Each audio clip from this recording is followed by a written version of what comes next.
Let's improve English. मेरी जिंदगी सूखी सूखी सी हो गई है।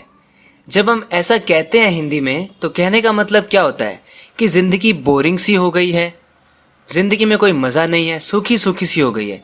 इसे इंग्लिश में कैसे कह सकते हैं? इसके इंग्लिश और इसी तरह के कुछ कंफ्यूजिंग बट यूजफुल सेंटेंसेस की इंग्लिश मैं आपको सिखाने वाला हूँ इस वीडियो में। इस वीडियो को एंड तक ज़रूर देखना क्योंकि आप अपने इंग्लिश को डेफिनेटली इम्प्रूव करने वाले हैं। इसे इंग्लिश में हम कैसे कह सकते हैं? माई लाइफ हैज़ बिकम, मेरी ज़िंदगी हो गई है डल, बोरिंग, मोनोटोनस, हमड्रम। इनमें से किसी भी वर्ड का आप यूज़ कर सकते हैं। इन सब का ही मतलब है बोरिंग, सूखी सूखी सी हो गई है। जब हम हिंदी में कहते हैं तो एक्चुअली में हमारा कहने का मतलब यही होता है कि ज़िंदगी काफ़ी बोरिंग हो गई है, डल हो गई है, मोनोटोनस या फिर हमड्रम हो गई है। मैं इस सूखी सूखी ज़िंदगी से तंग आ गया हूँ। जब हम ऐसी बातें करते हैं ना कि मैं इस चीज़ से तंग आ गया हूँ, उस चीज़ से तंग आ गया हूँ, हम कहते हैं sick and tired of something.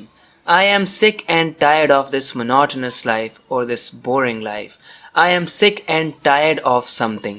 यानी मैं किसी चीज़ से तंग आ गया हूँ, उस चीज़ से पक गया हूँ, थक गया हूँ।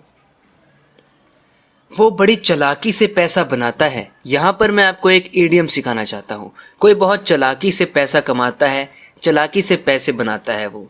He lives by his wits. He lives by his wits.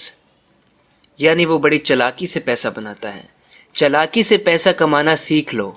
Learn to live by your wits. Learn to live by your wits.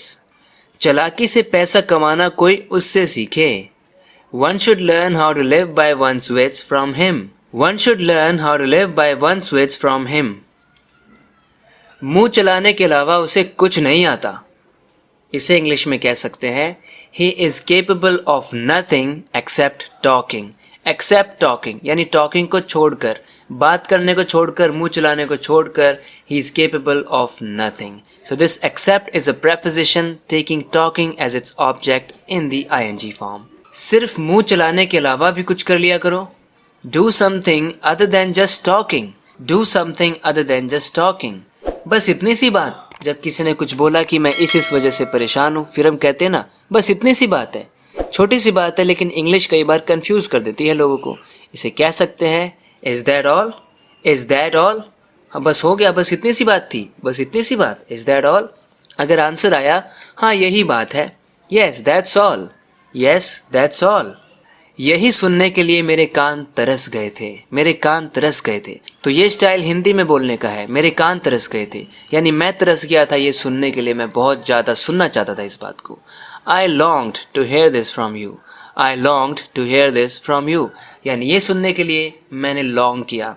जैसा कि आप जानते हैं कि लॉन्ग एक एडजेक्टिव होता है जिसका मतलब लंबा, लेकिन लॉन्ग एज अ वर्ब जब हम इसका इस्तेमाल करते हैं तो इसका मतलब होता है if somebody desperately wants something, if somebody is dying for something, you can say he is longing for it.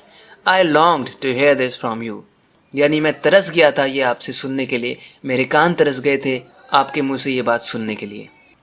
वो तुमसे मिलने के लिए तरस रहा है, तुमसे मिलने के लिए वो तड़प रहा है। कह सकते हैं He is longing to meet you. He is longing to meet you. He is longing to see you. मिलने को हम मीट भी कह सकते हैं और सिर्फ सी भी कह सकते हैं। He is longing to see you. एक ही वर्ड के अलग अलग मीनिंग होते हैं, सिचुएशन पर डिपेंड करता है। इसमें तो कोई शक नहीं है कि तुमने मेहनत की है। तो जब भी हम ऐसे सेंटेंसेस बनाएं कि इसमें तो कोई शक नहीं है कि ऐसा हुआ है, आपको स्ट्रक्चर कौन सा ध्यान रखना है? There is no doubt that फिर something something. There is no doubt that you have worked hard. There is no doubt that you have worked hard. There is को शॉर्ट में हम there's इस तरह से बोलते हैं। There is no doubt that you have worked hard. मुझे शक है कि ये उसके बस का है या नहीं। मुझे शक है कि ये उसके बस का है भी कि नहीं। I doubt whether he can do this or not. This is another structure. I doubt whether something can happen or not. There is no doubt that something was the case. इस तरह से मैंने आपको यहाँ पर दो स्ट्रक्चर बताए। इनका यूज़ करके आप मल्टीपल सेंटेंसेस बनाना ताकि आपको ये स्ट्रक्चर याद रह सके, राइट टाइम पर आप इसका यूज़ कर सके। जब भी आप कुछ सीखते हैं तो उसे यूज़ करना बहुत ज़रूरी है। उसे यूज़ करके कुछ सेंटेंसेस बनाइए ताकि सही टाइम पर when you're having a conversation with someone, it should click in your mind, it should come to your mind and you should be able to use it.